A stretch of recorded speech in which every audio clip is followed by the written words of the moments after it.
Hey guys, I'm at the Woodshed Barber, and we are talking about the Babyliss Tomb45 collab on the T45 Clipper. This is the barber shop, Cornerstone neighborhood. Let's go ahead and get the elephant, out of the room. That's not the way you say that. Let's talk about the elephant in the room, and that's this thing right here. I got bit by a mosquito on my nose. Damn. Like, I already got a big nose, man. What? I'm sorry. So that's going to be staring at you. Anyway, guys, that's right. We're talking about the T45 Clipper from Babyliss and Tomb45. It is a beyond unique clipper. And so there's a lot to talk about. Let's get started. But what could it generate? If my math is right, I don't know, is 3 gigajoules per second. So let me make sure I get this right. Got the box right here. It's a DS1 dual speed motor. So new motor from Babyliss. They switched whenever they started the FX1 to the N1 motor, of which I am not the biggest fan. It's got some noise issues, some power issues in my opinion. But this dual speed motor is new from Babyliss. Low speed, 6,800 RPMs. High speed, 7,500 RPMs. That's kind of the sweet spot for me with clippers. Anything in that 65 to 8,000 RPMs, it's kind of the sweet spot for me. So, I mean, that's fantastic. The 2 speeds, it's powerful. The low speed, honestly, is just as powerful as I need it to be. I've not needed the high speed, but it is nice to know if you need that extra oomph, you've got it. So whenever it does come to supporting this kind of power, you've got 4 hours of battery life supported by this dual high capacity battery. I will say I've not had the slightest problem when it comes to power on this thing. I don't always put it down on the pad whenever I'm done with it. That's a very new thing for me. But whenever I run it, at the minimum I've seen it get to is like 83%. I've not done a run test on it. I may end up doing that. I may start doing that kind of thing, but we'll see. But it's got USB Type-C charging capabilities. It does have the place for the cord if you needed it, or you can use the charging mat that comes with it. And yes, that does come with it. I'm sure you guys have seen enough of these videos by now. You know it comes with it. So power-wise, I've got to say that I've not had it have any problems cutting through anything. I've not seen any problems with it getting bogged down. And with the fact that it's got a 4-hour runtime and all these different charging capabilities, I will say I do wish that they're probably going to come up with one of these charging pods through T45, and hopefully you don't have to have the whole strip to get it. Because this is something I want to talk about. Wireless charging. Is a dock not wireless charging? It's got just as many wires. It's got one going to the dock or one going to the pad. And whether you're putting it down or dropping it in, it's wireless charging. My only problem with the pads is I like utilizing space on my station in the most clever ways possible.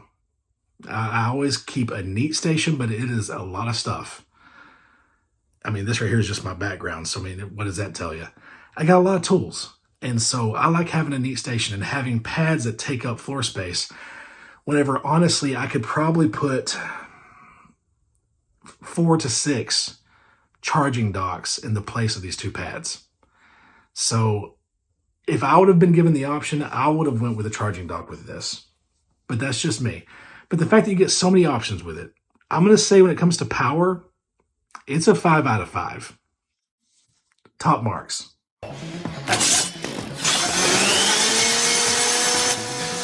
Please, kind sir, do not cut my hair. No! No! The blade that comes with this is the 22 teeth MIM blade from Babyliss. It's what we first saw on the FX1s, the FX1 Low Pro, all those new MIM blades from the metal injected molding blades from Babyliss. And so It's not new. It does have this green cutting blade, which looks just, it looks tough, man. It looks badass. But besides that, like, I typically don't like this blade. I think the problem was the motor blade pairing, and you guys have heard me talk about this a lot. It does matter what motor and what blade you're putting together. And for me, maybe that's why I don't like the N1 as much. Maybe it's just because the motor. Maybe it's because the blade motor pairing. But this dual speed motor with this blade is amazing. Me personally, I prefer more of a taper or a wedge blade. I've thought about putting like the original black wedge blade that came on the original Low Pros on this, just to test it out. Whenever I first commented on it, I think Bossio commented in one of my videos that they had tried the wedge blade, but not a whole lot of the barbers liked it. Which, look, most of you guys don't like the wedge blade or the taper blade. Most of you, especially you guys who are watching this, the younger barbers, y'all like those fade blades and the phase blades and the fusion blades and all these different blades that are more of a fade type blade. But I'm gonna play around with this a little bit and see what I can come up with. I like the idea of this big throw on this arm, all this stuff. So I'm gonna toy around, but I would give this blade a 3. But because of the pairing of it, I'm gonna go a 4 out of 5 for the blade. You're in dire need of an upgrade. Systemic, top to bottom. This is where this is a big part of the story of this is the design. So Bossio says that, he started drawing this up because whenever he worked for his dad, he would, do a lot of painting, and with a paint roller, there was a certain paint roller that he liked the ergonomics of, and so he took that to kind of copy it with this. And I understand the point of that because whether it be me working with woodworking, me working, drawing, painting, guitar, archery, all these, I'm a guy of many hobbies, by the way. There are certain things that just your hand feels more comfortable with. And I will say, I love the design of this tool. Now, it's not perfect. I do wish that it had a little bit more ergonomics around the tail end. I've heard some people compare it, and you guys know who, to a burrito.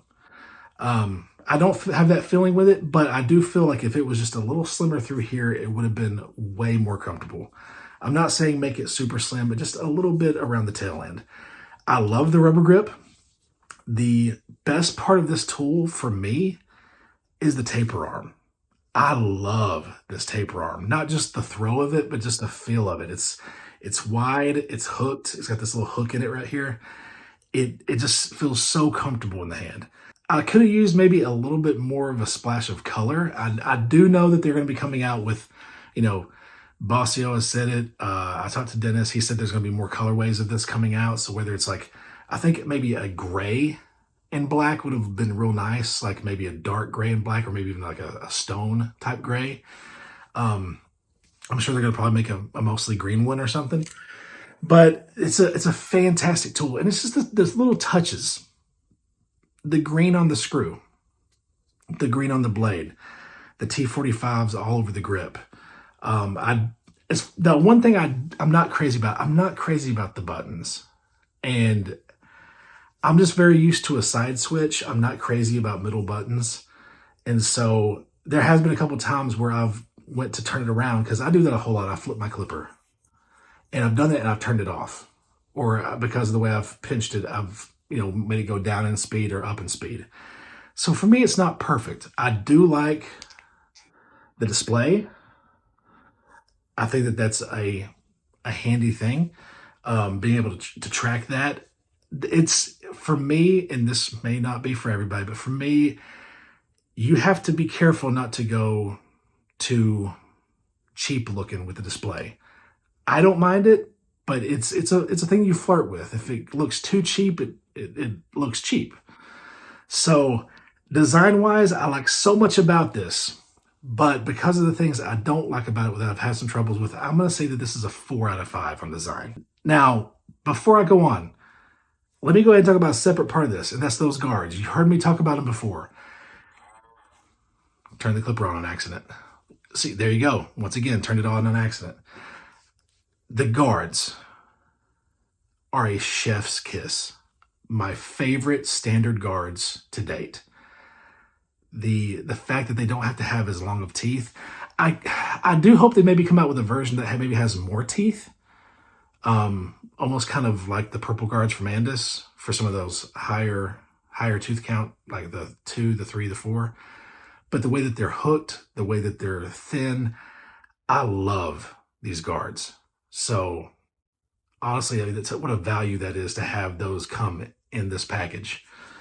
So, but I'm still going to say design overall, I'm going to say a 4 out of 5 on design. Because the way that my bank account is set up, the thing is, I got a checking in the savings, but all my money is in the savings. I don't think my card is going to go through. Price is something that I would put this, looking around $200 is where I would think it would go. And that's exactly what it cost, $199.99. So a $200 clipper. You do get some value. Once again, you get the guards, you get the charging mat. But once again, to me, I would have just preferred a charging dock. But you do get that. So price-wise, I'm going to say I expected them to go higher. I think they could have, but chose not to go lower. And maybe that's why they decided to throw in the charging base, the pad. So price-wise, I'm going to say that to me, that's about a 4 out of 5 as well. I think it could have been lower, but for what you're getting, it's a good price. It's not a steal, but it's a good price. So I appreciated them not going to like $230 or $220. Going at $200, that's fair for this clipper.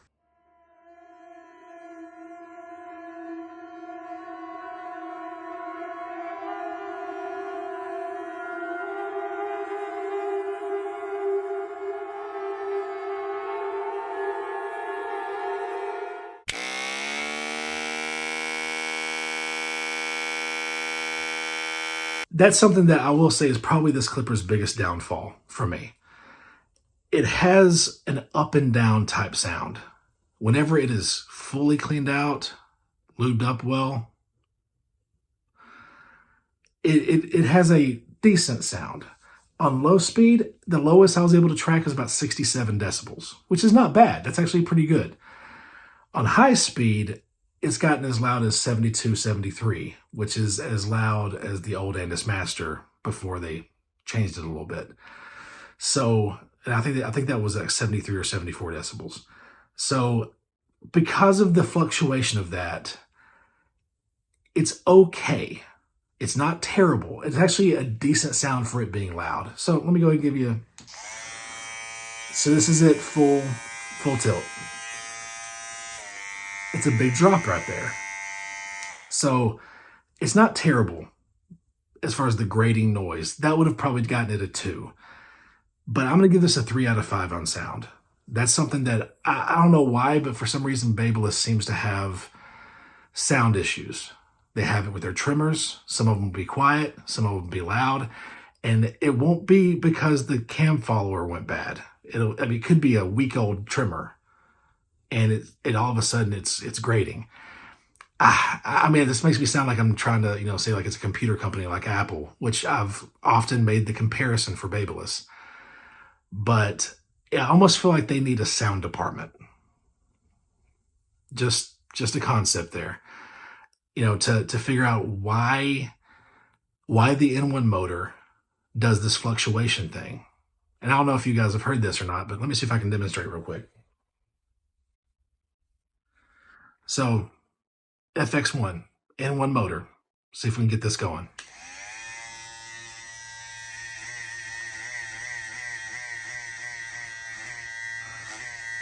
If anything slightly touches the blade, even just hair, it'll do this annoying rev up, like, wow.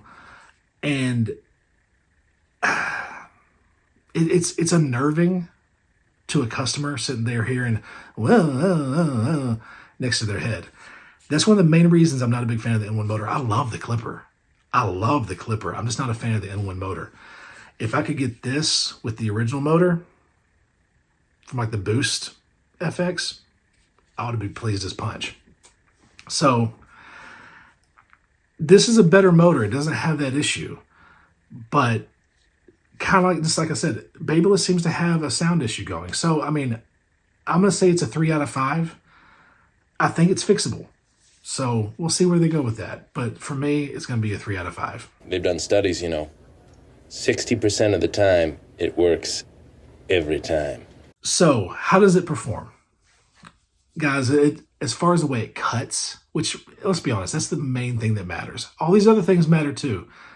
But it could be super quiet, priced well, great blade, all this stuff. But if it doesn't perform well, if it doesn't cut, go through bulk, all that stuff, it's for nothing. This is a dynamite clipper as far as performance goes.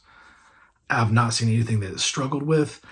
Honestly, it's I'll just go ahead and say it straight up. It's a 5 out of 5 for performance. So new category, which means I'm going to have to go back in this year and augment my past reviews to rescore them, because I thought of this and I was like, you know what? That's a good category too. Behold, my stuff. Accessories. What comes in the box? So to me, that can make or break a clipper. If it's just a high-priced flagship, it doesn't have anything with it, well, that just, you may be out of luck with that. So I'm going to go ahead and say accessories. You're coming with a charging mat, which will charge your cell phone, by the way, if you have that. Charging mat, those new guards. I mean, they could have done just the regular premium guards. I mean, new design guards that are fantastic with the charging mat. I'm not expecting interchangeable lids on this kind of clipper. It's just not what I'm expecting. So accessories, 5 out of 5. So overall, where does that leave us with the score? Overall, that gives it 30 out of 35. So 30 out of possible 35 points for the T45 Clipper. It's a great tool. It's a really great tool. You are entering a Babyliss ecosystem. I do think, especially if they can come up with a very nice charging dock to put this in, that right there for me would make this clipper more of a easy grab. I just don't think the mats are for me, and they're not for a lot of people. That's asking a lot of space on a person's station. So for me, I'm going to say, if you love good solid clippers, get this. And so I'll leave you with this final thought. The way it feels in hand, the solid power that's in it, it feels very well built. The quality on this thing is out of this world. It is a solidly built tool because it's short, a lot like the Master. It is solid. It has a heft, but like a helpful heft to it. So whenever you're flicking, whenever you're, pushing out, it feels very good. The click, the extension on it is great. If I could put a Master blade on this, the throw on it is just, it might be very similar to that of a Master. So just for some food for thought, that's something I've thought about this clipper since I've been working with it. The inductive charging probably took up some of the space, and that's why this rear end is a little wide. But it doesn't hurt the clipper the way it feels in hand. I've gotten very used to mostly holding it without curving around the base of it anyway. So just pushing out and having my finger kind of curve in, which is not normal for me, but it's not out of the way either. This is a very good tool, and the innovations and ideas that have brought this to light is a very unique direction that I don't think Babyliss would have went without Tomb45, which you're thinking, duh, it's a collab. But that just goes to show that whenever people do take advice from other people who are in the know, it takes you down a path that you wouldn't otherwise go.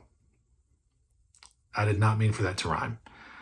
But it's a great tool. I'm going to experiment with some possibly different blade options to see what that throw can give me. Because like I said, I'm not the biggest fan of this blade, but it does pair well with it. The cutting blade is fantastic. I think it's a very good tool. So is it a must cop? Not a must. But is it a very interesting tool? And if you're a clipper head, you need it? Yeah, go ahead and get it. So Yeah, great job, guys. Bossio, Beam, all you guys at Tomb45, Dennis at Babyliss. Thanks for sending these my way. These are a very phenomenal tool, and they're staying on my station, especially if you guys come out with a charging dock. Hey guys, thank you so much for watching this video. Please click that like button, subscribe, share this with your barber friends. Let's get this community growing. Let's keep those comments humble and kind, and as always, I'll check you guys in the next one.